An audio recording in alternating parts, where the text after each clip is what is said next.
Selamat datang di channel Hororologi. Di video kali ini akan dibawakan sebuah kisah dari tulisan akun Kaskus @endokrin yang berjudul Santet, Kisah Nyata Pengalaman Keluarga. Untuk kalian yang ingin membaca tulisannya langsung, bisa klik link yang ada di description box. Jangan lupa untuk mendukung channel ini dengan cara menekan tombol like dan subscribe, serta nyalakan lonceng notifikasi agar kalian tidak ketinggalan cerita-cerita horor lainnya dari channel ini. Tanpa perlu berlama-lama lagi, kita langsung masuk ke ceritanya. Aku tinggal di daerah Subang. Nama kampungnya aku samarkan saja demi kebaikan bersama. Sedangkan saat ini, aku berada di kota Bandung.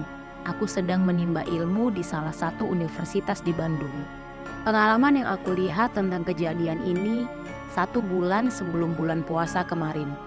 Lebih tepatnya saat aku libur setelah UTS dan aku pulang ke rumah untuk berlibur. Bapakku adalah seorang petani dan pedagang, sekaligus profesi sampingannya yaitu membantu orang. Aku tidak tahu harus mendefinisikan apa untuk bagian membantu orang ini. Di desaku ini, kebudayaan Hindu masih kental sekali.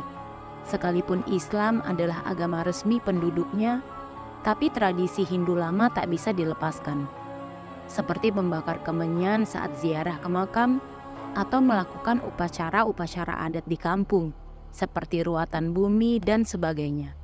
Aku tidak tahu apa ini tradisi Hindu atau hanya adat istiadat setempat. Yang pasti kebiasaan itu masih bertahan sampai sekarang. Bapakku belum terlalu tua. Umurnya baru 45 tahun. Bisa dibilang bapakku masih muda. Bapak adalah orang yang selalu dimintai untuk mendoakan kemenyan saat mau ziarah ke makam, atau mendoakan air untuk orang yang sakit. Mungkin bisa dibilang orang pintar atau dukun. Tapi aku menolak dibilang dukun, karena bapakku tidak membuka praktik. Beliau hanya mencoba membantu orang-orang sekitar dengan ilmu kebatinan dan tidak memungut bayaran. Sekalipun ada orang yang berterima kasih dengan imbalan uang dengan nominal paling besar Rp20.000. Aku tahu karena aku sering melihatnya kalau sedang di rumah. Bapak tidak melakukan ritual yang aneh-aneh. Bila ada orang sakit, biasanya Bapak hanya memberikan air putih dalam botol aqua yang sudah dilafalkan doa-doa. Bapakku belajar doa-doa dan semua ilmu kebatinannya dari kakekku. Dulu sewaktu kakekku masih hidup, dia adalah sesepuh kampung. Disinilah untuk pertama kalinya pengalaman teraneh yang pernah aku alami dimulai. Berawal dari kedatangan seorang pemuda, usianya sekitar 25 atau 27 tahun, dari kampung sebelah ke rumahku. Namanya aku samarkan demi kebaikan bersama. Kita anggap saja namanya Kang Asep. Kang Asep ini datang ke rumah ba'da Isya. Aku masih ingat karena waktu itu sedang asyik nonton TV dan kemudian ibu teriak-teriak menyuruhku sholat. Kang Asep datang ke rumah dan bilang kalau istrinya sedang sakit. Dia membawa botol mineral ukuran 1 liter. Aku yang sedang asyik menonton TV di ruang tengah mendengar percakapan antara bapak dan Kang Asep. Istri saya sudah seminggu sakit, Pak. Kenapa tidak dibawa ke mantri di puskesmas? Memangnya sakit apa? Tanya bapakku. Lemas, Pak, nggak bisa bangun. Kata Pak Mantri ini sakit demam aja, tapi obat sudah habis masih tetap aja. Besok mau dibawa ke rumah sakit, Pak, rencananya. Tapi sebelumnya saya mau minta tolong. Takutnya ini ada apa-apa gitu, Pak. Ada apa-apa? Tanya bapak yang memang suka bercanda. Di kampungku setiap kali ada orang yang sakit, selalu dikaitkan dengan hal-hal mistis. Maka tak heran orang-orang lebih memilih membawa kerabat atau keluarganya yang sakit untuk berobat ke orang pintar daripada ke dokter. Hal ini dikarenakan biaya pengobatan alternatif dinilai lebih murah daripada harus dibawa ke rumah sakit. Bapak yang mendengar penjelasan Kang Asep lalu meminta sebotol air mineral yang telah dibawa. Kemudian bapak memejamkan mata dan melafalkan doa-doa. Aku yang awalnya tidak tertarik, kemudian beralih ke ruang tamu bersama ibu. Sementara bapak masih sibuk dengan meditasinya, aku dan ibu mencoba berbincang dengan Kang Asep. Mulai dari menanyakan keadaan istrinya, Hingga akhirnya obrolan ngalor ngidul yang tak juntrung tujuannya. Ketika sedang asik-asiknya kami berbincang, Bapak terperanjat kaget dan hampir saja menjatuhkan air dalam botol yang sedang dipegangnya. Sontak kami semua kaget melihat reaksi Bapak yang tiba-tiba. "Kenapa, Pak?" Kang Asep yang posisinya berada di dekat Bapak refleks bertanya. "Enggak, ini kirain kecoa di bawah," jawab Bapak bercanda seperti biasa. Namun saat Kang Asep sudah keluar dari rumah kami, Bapak berkata pada ibu dengan mimik muka serius, "Kasihan istri si Asep, semoga tidak apa-apa." Sejak ucapan Bapak hari itu, aku curiga ada yang tidak beres dengan istrinya Kang Asep. Benar saja, setelah tidak ada kabar selama bulan puasa, Kang Asep datang ke rumah 2 hari setelah Lebaran. Dia bilang istrinya malah tambah parah. Istrinya sekarang malah seperti orang ayan. Kalau dulu cuma lemas, sekarang dia seperti orang gila. Kadang tertawa sendiri, kadang menangis. Bahkan yang lebih parah, kata Kang Asep, kalau sedang mengamuk, istrinya bisa marah-marah tak jelas, membuat kegaduhan dengan melempar barang-barang dan teriak-teriak. Sekedar info, Kang Asep ini orang yang cukup berada di kampung. Dia adalah seorang bandar nanas. Dia orang yang suka membeli nanas dari para petani, lalu ia jual kembali ke pasar. Nama istri Kang Asep kita sebut saja Teh Ratih, bukan nama sebenarnya. Kata Kang Asep, selama bulan puasa kemarin, dia dibuat kerepotan dan usahanya jadi terbengkalai. Maklum saja, dia masih bandar kecil, jadi segala sesuatu diurusnya sendiri tanpa karyawan. Uang tabungannya pun juga mulai menipis karena harus bolak-balik ke rumah sakit. Begitu ucapnya kepada Bapak. Gejala yang aneh dimulai ketika istri Kang Asep dirawat di rumah sakit. Kata Kang Asep, waktu itu saat jam 1 malam, Kang Asep sedang menjaga istrinya di kamar rumah sakit. Lalu tiba-tiba Kang Asep merasa lapar. Tanpa pikir panjang, karena melihat Teh Ratih sudah tertidur lelap, Kang Asep lalu memutuskan untuk keluar mencari makan. Karena di depan rumah sakit, ramai oleh pedagang yang menjajakan dagangannya. Setelah selesai makan, Kang Asep balik lagi ke kamar Teh Ratih. Ternyata Teh Ratih sudah tidak ada di ranjangnya.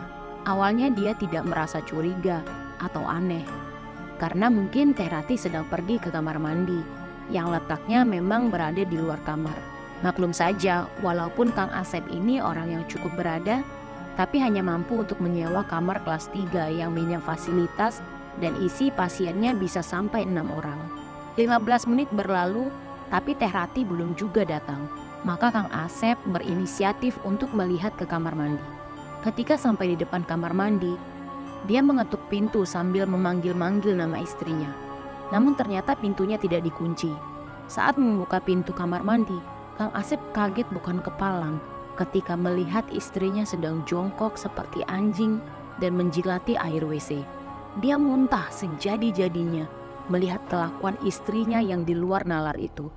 Wajah Teh Ratih pucat, mata melotot sempurna, lidahnya melet-melet persis seperti anjing. Begitu ucap Kang Asep kepada Bapak sore itu. Mendengar cerita Kang Asep tentang istrinya, membuat bulu kuduku merinding dan juga merasa mual. Apalagi ibu yang tak kuat dan langsung pergi ke kamar mandi. Sejak melihat kejadian itu, Kang Asep merasa yakin bahwa istrinya bukan sakit biasa. Maka dibawa pulanglah Teh Ratih ke rumah. Aku yang setelah cukup lama tinggal di Bandung, bisa dibilang bergelut dengan dunia modernisasi, tidak kepikiran waktu itu bahwa Teh Ratih diguna-guna. Keimananku pada hal-hal mistis sedikit demi sedikit telah luntur. Lagi pula, guna-guna atau santet, setauku yang sering lihat di TV, biasanya cuma sakit perut, muntah darah, atau muntah paku. Hingga pada akhirnya, Bapak berkata bahwa istri Kang Asep ini ada yang mengganggu. Saya juga sudah yakin, Pak, tapi siapa orangnya kok sampai tega? Perasaan saya tidak pernah bertengkar sama orang atau nyakitin hati orang, ujar Mas Asep kepada Bapak dengan raut wajah penuh tanya. Saya tidak tahu. Bapak tak menjawab rasa penasaran Kang Asep. Aku tidak tahu apakah Bapak benar-benar tidak tahu atau hanya menjaga situasi agar tetap kondusif. Maklum, masalah gaib pergaiban itu kan susah untuk dibuktikan secara kasat mata.